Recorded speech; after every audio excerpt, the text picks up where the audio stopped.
जनाब मंडी ਦੇ ਵਿੱਚ ਚੀਰੇ ਆ ਕਿ ਰਸ਼ ਨਹੀਂ ਉਹਨਾਂ ਦੇ ਕਿਹੜੀ ਜਗ੍ਹਾ ਤੇ ਹੋਣਾ। ਕਮੇਟੀ ਵਾਲੇ ਸਾਨੂੰ ਕਹਿੰਦੇ ਨੇ ਜੀ ਸ਼ਕਲ ਕਰਨਾ ਬੜੇ ਗਾਹਕ ਹੋਣਾ। ਅਸੀਂ ਇਸ ਚੀਜ਼ ਦੇ ਸਖਤ ਖਿਲਾਫ ਆ। ਗਾਹਕ ਨਹੀਂ ਅੰਦਰ ਵੜੇਗਾ ਤੇ ਸਾਡੇ ਸੌਦੇ ਕਿਵੇਂ ਵਿਕਣਗੇ। ਅਸੀਂ ਬੜੇ ਪਰੇਸ਼ਾਨ ਆ। ਆੜਤੀਆਂ ਦੇ ਪੈਸੇ ਸਾਡੇ ਸਿਰ ਤੇ ਚੜੀ ਜਾਂਦੇ ਨੇ। ਅਸੀਂ ਦੱਸੋ ਬੱਚਿਆਂ ਵਾਸਤੇ ਮਜ਼ਦੂਰੀ ਕਮਾਉਣ ਆਣੇ ਆ ਜਾਂ ਅਸੀਂ ਆੜਤੀਆਂ ਦੇ ਪੈਸੇ ਸਿਰ ਤੇ ਚੜਾਉਣ ਆਣੇ ਆ। ਅਸੀਂ ਜਨਾਬ ਬੜੇ ਪਰੇਸ਼ਾਨ ਆ। ਸਭ ਤੋਂ ਪਹਿਲੇ ਇਹ ਰਾਹ ਖੁੱਲਣ, ਉਸ ਤੋਂ ਬਾਅਦ ਮੰਡੀ ਦਾ ਤੌਰ ਤਰੀਕਾ ਇਹ ਹੁੰਦਾ ਹੈ ਕਿ ਰਸਤੇ ਵਿੱਚ ਮੰਡੀ ਦੇ ਸੌਦਾ ਵਿਕਦੇ ਨੇ। ਇਹ ਕਹਿੰਦੇ ਨੇ ਜੀ ਬੰਦਾ ਕੋਈ ਨਾ ਅੰਦਰ ਵੜੇ, ਮੋਟਰਸਾਈਕਲ ਕੋਈ ਨਾ ਅੰਦਰ ਵੜੇ, ਰਕਸ਼ਾ ਕੋਈ ਨਾ ਅੰਦਰ ਵੜੇ, ਖੋਤੀ ਰੇਹੜੀ ਕੋਈ ਨਾ ਅੰਦਰ ਵੜੇ। ਅਸੀਂ ਜਨਾਬ ਬੜੇ ਪਰੇਸ਼ਾਨ ਆ। ਲਿਹਾਜ਼ਾ ਇਹ ਸਾਡੀ ਤੰਗੀ ਦੂਰ ਕੀਤੀ ਜਾਵੇ, ਜਿਹਦੀ ਵਜ੍ਹਾ ਤੋਂ ਮਾੜੀ ਮੋਟੀ ਖੁਸ਼ਹਾਲੀ ਕੀ ਕੀਤਾ ਜਾਏ। ਇਹ ਰਸਤੇ ਜਨਾਬ ਖੋਲੇ ਜਾਣ, ਠੀਕ ਹੈ। ਉਸ ਤੋਂ ਬਾਅਦ ਮੰਡੀ 'ਚ ਸੌਦੇ ਆਏ ਜਾਣ, ਆਪਣੀ ਮਰਜ਼ੀ ਨਾਲ ਲੱਗੇ ਜਾਣ। ਅਸੀਂ ਜਨਾਬ ਫੇਰ ਰਾਜੀ ਹਾਂ। ਬਾਕੀ ਜਿਵੇਂ ਅੱਲਾਹ ਪਾਕ ਨੇ ਮੌਲੀ ਸਾਹਿਬ ਦੇ ਲਿਆਉਣਾ। ਹਾਂਜੀ ਦੱਸੋ ਜੀ। अस्सलाम वालेकुम रहमतुल्लाह। रस्ते बंद किए हुए गवर्नमेंट ने, ख्याल होना चाहिए। गरीब आदमी का की हालात हो रहा है। ये गरीब आदमी गल में रस्सा पाया है ना, इन्होंने खुदा का खौफ नहीं है। ये लोग तो चंगा खाते ने, चंगा पीते ने, सौंदे ने। गरीब आदमी भी सोचन, कोई हा करन, कोई शर्म करन, कोई वेखन सोचन। कमेटी वाले आते ने, मिट्टी बिठा दे सौदे ने चले जाते हैं, बदमाशी करते हैं। खुदा का खौफ खान ये गरीब आदमी किहड़े पासे जाएगा। इन्हू चोर बदमाश गरीब आदमी बनाना चाहते हैं। कोई हा करो, कोई शर्म करो, ये रस्से खोलो। एक ही हंडबाजी है। कोई आंदा कमेटी का बंदा सारे सौदे मुंझे कर जाता है, कोई बंदा आंदा बकर फेर ते सारे सौदे मिट्टी पा जाता है। इन्होंने लोगों को हा नहीं आता। चंगा खाते ने, चंगा पीते ने। ये गरीब आम का सोचन लगी समझ विशे कर्मी सौंदे ने। इतने आने गरीबा ना खोवन जान वाले आन सौदे लुआवन, फिर उन्हें पता लगे गरीब आदमी की इज्जत की गल है, की बात है।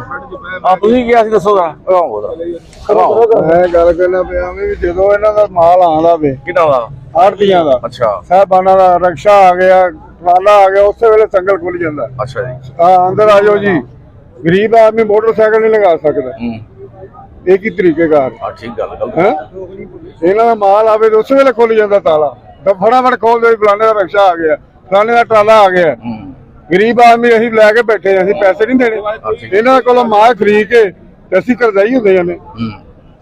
ये कोई तरीकेकार नहीं है। की होना चाहिए की तरीका राह खोलन, वाम आवे आन के सौदे साडे को खरीदन। ते जो भी आंदे ने ट्राला आ गया, फटाफट उस वेले फोन किया आन के ताला खोलो जी।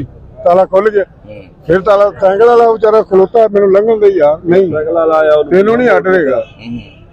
उस वेले ताला बाहर ला दिता। फिर आंदे ने अगे रस्से लाए ने, अगे नहीं होना। 500 रुपया दो सानू, रस्सी लाइए 500 रुपया मांगते पे। अच्छा काले पैसे मांगते पे। काला 500 वो रस्सी लाई है जी। इन्हें पैसे तुसी दे जिवें असीं मंगल मंडी च डंगर नहीं ताड़े होंदे, इस तरह के रस्से लाते हैं। कोई तरीकेकार है। कोई आवेगा साडे को आके सौदा लवेगा ना, बाहरों आवेगा तो सौदा लवेगा। असीं बैठे मुंह चुक के सुबह लाने, असीं शाम नूं वेले घर चले जांदे। सौदे साडे उत्थे गलदे ने पे, जाके आन के देखो सारी किन्नों गली पई है। कोई उनका जिम्मेदार नहीं है। आप ही दसो जी। सर ये जो है ना सबसे बड़ा इशू है, जो रस्से बांधे हुए हैं, संगल लगाए हुए हैं रस्सों पे। रस्ते खुल जाए, खरीदने वाले भी आए, बेचने वाले भी आए, जिनका माल जिम्मेदारों का आता है वो भी आए, वो आ रहा है। जो खरीदने वाले मोटरसाइकिल पे आते हैं उसको भी वापस भेज देते हैं। जो रिक्शा अंदर जो दुकानदार हजरात जो माल खरीदते हैं, उनका माल लोड करने के लिए रिक्शा अंदर आएगा, उसको रोक देंगे। वो अगर बाहर जाके लोड करते हैं तो उनका पीछे से माल चोरी हो जाता है। बाहर रिक्शा खड़ा हुआ है, वो मेन रोड पे खड़ा हुआ है। हमारा मेन रोड भी इतना बड़ा नहीं है, जो इतना खुला नहीं है कि जहाँ पे रिक्शे 2-4 रिक्शे इकट्ठे खड़े हो जाए। उनको 1-2 रिक्शे रुक जाए तो इधर जो रास्ता ब्लॉक हो जाता है। रोड पे एक रिक्शा भी नहीं खड़ा होता। मंडी में रिक्शा आएगा, वो माल लोड करके वापस जाएगा तो माल आगे और लगाएंगे ना। जो माल खरीद लेते हैं वो इधर ही पड़ा रहता है। इधर से कोई लोड करने वाले आने ही नहीं देते हैं। रास्ते मुकम्मल बंद किए। तीनों रास्ते मेन है, तीनों रास्तों मेन पे रास्ते बांध के उधर खुद मार्केट कमेटी वाले बैठे हुए हैं। रास्ते खुलना चाहिए था। हाँ जी, रास्ते खुलने चाहिए।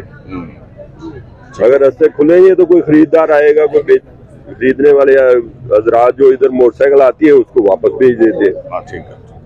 आप पैदल आए तो पैदल तो इतने इधर लोग नहीं ना आते। दसो करो गल दसो। हाँ जी अस्सलाम वालेकुम जी वालेकुम सलाम जनाब जी।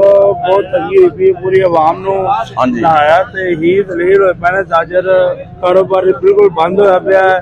ਨਾ ਕੋਈ ਲੈਣ ਵਾਲਾ ਨਾ ਦੇਣ ਵਾਲਾ ਲੱਖਾਂ ਰੁਪਏ ਦੇ ਸੌਦੇ ਰੱਖ ਕੇ ਅਸੀਂ ਵਿਹਲੇ ਬੈਠੇ ਹਾਂ ਸਵੇਰ ਦੇ ਆਏ ਹਾਂ ਦੁਪਹਿਰ ਤੱਕ ਇੱਥੇ ਵਿਹਲੇ ਬਹਿ ਕੇ ਘਰ ਚਲੇ ਜਾਣਾ ਨਾ ਕੋਈ ਮਾਲ ਲੱਦਣ ਵਾਸਤੇ ਆਉਣਾ ਪਿਆ ਹੈ, ਨਾ ਕੋਈ ਲੈਣ ਵਾਸਤੇ ਆਉਣਾ ਪਿਆ ਤੇ ਕੀ ਹੋਣਾ ਚਾਹੀਦਾ ਹੈ? ਨਹਾਇਆ ਤੇ ਇਹ ਅਜੀਬੋ ਗਰੀਬ ਵਾਕਿਆ ਤੋਂ ਪਹਿਲੇ ਇੱਥੇ ਕੋਈ ਕਮੇਟੀ ਵਾਲਾ ਗੱਲ ਨਹੀਂ ਸੁਣਦਾ ਜਿਹਨੂੰ ਕਹਿੰਦੇ ਆ ਉਹ ਕੋਈ ਗੱਲ ਮੈਨੂੰ ਆਦਾ ਮਿਹਰਬਾਨੀ ਕਰੋ ਸਾਡੇ ਜਿਹੜਾ ਤਾਜਰਾਂ ਦੇ ਲਾਭ ਬੰਦ ਹੋਏ ਪਹਿਲੇ ਲਾਭ ਹੈ ਰਸੇ ਵਗੈਰਾ ਖੋਲੇ ਜਾਣ ਤਾਂ ਕਿ ਮੰਡੀ ਕੋਈ ਆਵੇ ਕੋਈ ਸੌਦਾ ਲਵੇ ਆਵਾਮ ਨੂੰ ਖੁਸ਼ਹਾਲੀ ਆਵੇ ਅਸੀਂ ਬਹੁਤ ਪਰੇਸ਼ਾਨ ਹੋ ਪਏ ਸਾਡੀ ਪਰੇਸ਼ਾਨੀ ਦੂਰ ये ठीक हो गया।